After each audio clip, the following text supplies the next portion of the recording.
Hello friends, welcome in medicine and GK with Dheeraj sir. तो बच्चों, आज हम डिस्कस करने वाले हैं एंटीबॉडीज़ के बारे में। जो आपकी एंटीबॉडी होती है वो क्या होती है और कितने प्रकार की होती है, किस एंटीबॉडी का हमारी बॉडी के अंदर क्या क्या रोल होता है। ठीक है, चलिए एंटीबॉडीज़ को हम किस नाम से जानते हैं बच्चों? जिसको हम इम्यूनोग्लोबिन के नाम से भी जानते हैं, जिसको हम आईजी लिखते हैं। ठीक है, चलिए इम्यूनोग्लोबिन आपकी क्या होती है? ये क्या होती है? आपकी एंटीबॉडीज होती है। इनको ही हम क्या बोलते हैं बच्चों? एंटीबॉडीज के नाम से जानते हैं। और इनके अंदर क्या होता है? आपका ग्लाइकोप्रोटीन मॉलिक्यूल्स प्रोड्यूस होता है। किसके द्वारा होता है बच्चों?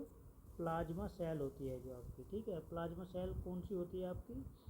B lymphocytes. ठीक है, लिम्फोसाइट्स जो आपकी WBC होती है, वाइट ब्लड सेल्स होती है, उसके द्वारा ये क्या होती है?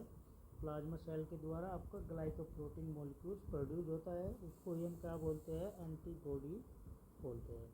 एंटीबॉडीज़ का अगर स्ट्रक्चर की बात करें, हम स्ट्रक्चर इस प्रकार दिखाई देता है बच्चों। ठीक है, ये क्या होती है? हमारी लाइट चेन होती है।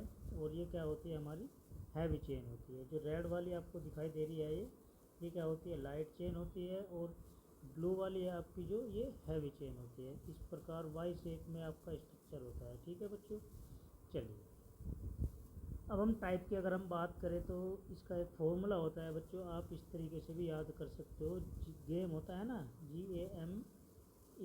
ठीक है, और डी। तो गेम जो होता है, इस प्रकार भी आप उसको याद कर सकते हो, टाइप्स ऑफ आईजी। तो फर्स्ट है आपका इम्यूनोग्लोबिन ए, जिसको हम अल्फ़ा के नाम से जानते हैं। दूसरा है आपका इम्यूनोग्लोबिन जी, जिसको हम गामा के नाम से जानते हैं। IgM इम्यूनोग्लोबिन एम, जिसको हम म्यू के नाम से जानते हैं। नेक्स्ट है आपका IgE, जिसको हम इपिसोल के नाम से जानते हैं। नेक्स्ट है आपका इम्यूनोग्लोबिन डी, जिसको हम डेल्टा के नाम से जानते हैं। तो ये हमारी लगभग 5 प्रकार की एंटीबॉडीज होती है बच्चों। चलिए अब हम फर्स्ट के बारे में डिस्कस करेंगे, इम्यूनोग्लोबिन ए अल्फ़ा। ये क्या होता है बच्चों? तो सबसे पहली बात तो यह ब्रेस्ट मिल्क, ठीक है, जो ब्रेस्ट से जो मिल्क प्रोड्यूस होता है, उसके अंदर क्या होता है? आपका कोलोस्ट्रम होता है। और ये कहाँ होता है? म्यूकोसल एरिया जो होता है बच्चों। ठीक है, जैसे म्यूकोसल एरिया कौन कौन सा होता है बच्चों? आपका गट का होता है, रेस्पिरेटरी ट्रैक्ट, आपका आई, ईयर और आपका वेजाइना। ठीक है, तो वहाँ इस प्रकार की अल्फ़ा या इम्यूनोग्लोबिन ए टाइप की एंटीबॉडी पाई जाती है। ठीक है, दूसरी चीज़ यह है 10 से 15% इम्यूनोग्लोबिन सीरम होता है बच्चों। इतना समझ में आ गया कि आपकी इम्यूनोग्लोबिन ए क्या होती है? अल्फ़ा, जिसको हम अल्फ़ा के नाम से जानते हैं। चलिए नेक्स्ट है हमारा IgG। ठीक है, तो इम्यूनोग्लोबिन जी, जिसको हम गामा के नाम से जानते हैं, ये कहाँ होती है? किस प्रकार काम करती है? तो यह सीरम में सबसे ज़्यादा पाई जाने वाली IgG होती है। ठीक है बच्चों, जो सीरम होता है एक प्रकार का लिक्विड होता है, जो उसके अंदर सबसे ज़्यादा पाई जाती है, लगभग 75 से 80% ही होती है। यह सबसे छोटी IgG होती है। ठीक है, ये सबसे छोटी इम्यूनोग्लोबिन होती है आपकी। मोलिकुलर वेट की अगर हम इसकी बात करें तो लगभग कितना होता है बच्चों?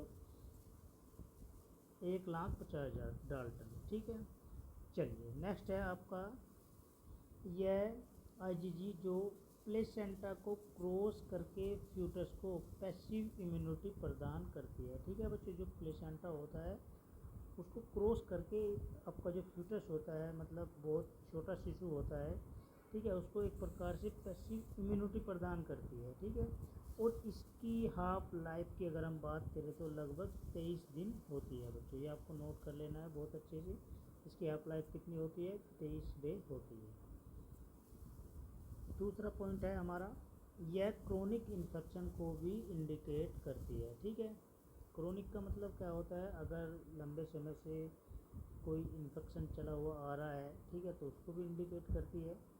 चलिए नेक्स्ट है आपका IgM, जिसको हम म्यू के नाम से जानते हैं, इम्यूनोग्लोबिन एम म्यू।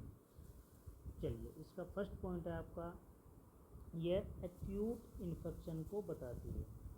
ठीक है बच्चों। एक्यूट का मतलब जो अचानक से शरीर में कोई इन्फेक्शन वगैरह हो जाता है उसको बताती है। दूसरी चीज़, क्योंकि इन्फेक्शन के बाद प्लाज्मा सेल से सबसे पहले सिक्रीट होने वाली आईजीएम ही होती है। ठीक है बच्चों, अगर इन्फेक्शन हो गया, इन्फेक्शन के बाद जो आपकी प्लाज्मा सेल्स होती है, ठीक है, तो सबसे पहले जो वहाँ से सिक्रीट होती है कौन सी एंटीबॉडी होती है, आपका आईजीएम होती है। दूसरी चीज़, इम्यूनोग्लोबिन एम, ये क्या होता है, पेंटामेरिक स्ट्रक्चर की होती है बच्चों ये, ठीक, क्योंकि इसके अंदर 5 प्रकार की आईजीएम सब यूनिट होती है। ठीक है, इसके अंदर जो होती है वो, इसकी जो सब टाइप की यूनिट होती है बच्चों 5 प्रकार की होती है लगभग।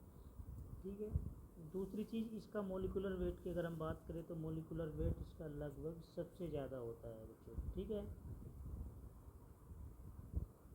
9 लाख डाल्टन के समथिंग होता है। चलिए नेक्स्ट पॉइंट है, इसको मैक्रो एंटीबॉडी के नाम से भी जाना जाता है। मैक्रो मतलब बड़ा, ठीक है, ये बड़ी एंटीबॉडी के नाम से भी जानी जाती है। इसमें लगभग 5 से 10% सीरम भी होता है। यह ब्लड और लिम्फ फ्लूइड में पाई जाती है। कहाँ कहाँ पाई जाती है बच्चों इस प्रकार की एंटीबॉडी, आपका जो ब्लड होता है और आपका लिम्फ फ्लूइड होता है वहाँ पाई जाती है। नेक्स्ट एंटीबॉडीज है आपका आईजीई, ठीक है, इम्यूनोग्लोबिन ई। तो ये किस प्रकार की एंटीबॉडी होती है बच्चों, यह एंटीबॉडी एलर्जन और ट्रिगर से जुड़कर मास्ट सेल से हिस्टामाइन सिक्रीट करवाती है। ठीक है बच्चों, ये इस प्रकार की एंटीबॉडी होती है जो आपके एलर्जन है, ट्रिगर जोन होता है जो हमारा, ठीक है, और मास्ट सेल से जुड़ के, ठीक है, हिस्टामाइन को सिक्रीट कराती है जो कि एक प्रकार का केमिकल हार्मोन होता है। दूसरी चीज़, यह एलर्जी में देखने को मिलती है। ठीक है, जब आपको एलर्जी वगैरह हो जाती है तो उसमें आपको ये देखने को मिल जाती है। दूसरा पॉइंट है आपका, यह हीट लेवाइल आईजीई होती है। ठीक है, ये क्या होती है बच्चों, हीट लेवाइल होती है। ठीक है, मतलब आपकी बॉडी का जो टेम्परेचर है वो थोड़ा बढ़ जाता है। दूसरा, इसकी हाफ लाइफ लगभग 2 से 3 दिन होती है। इसकी हाफ लाइफ कितनी होती है बच्चों, लगभग 2 से 3 दिन होती है। चलिए लास्ट है हमारा आईजीडी। आईजीडी क्या होती है, जिसको हम डेल्टा के नाम से जानते हैं। यह बहुत कम मात्रा में सिक्रीट होती है। ठीक है, ये क्या होती है, बहुत कम मात्रा में सिक्रीट होती है। दूसरी चीज़, ये बीटा सेल को, बी सेल को एक्टिवेट करने में भी मदद करती है। जो हमारी बॉडी के अंदर टी सेल होती है, बी सेल होती है, उसको एक्टिवेट करने में भी मदद करती है। ठीक है बच्चों, आशा करता हूँ ये टॉपिक आपको बहुत प्यारा लगा होगा। ठीक है, अगर किसी की कोई क्वेरी रहती है स्टूडेंट की तो हमें वो कमेंट बॉक्स में अपनी बातें शेयर कर सकता है। ठीक है बच्चों, चैनल को आपको लाइक शेयर सब्सक्राइब भी करना है ताकि आपको आने वाली वीडियो भी मिलती रहे। ठीक है दोस्तों, मिलते हैं फिर आपको नेक्स्ट लेक्चर में नेक्स्ट वीडियो के साथ। All the best.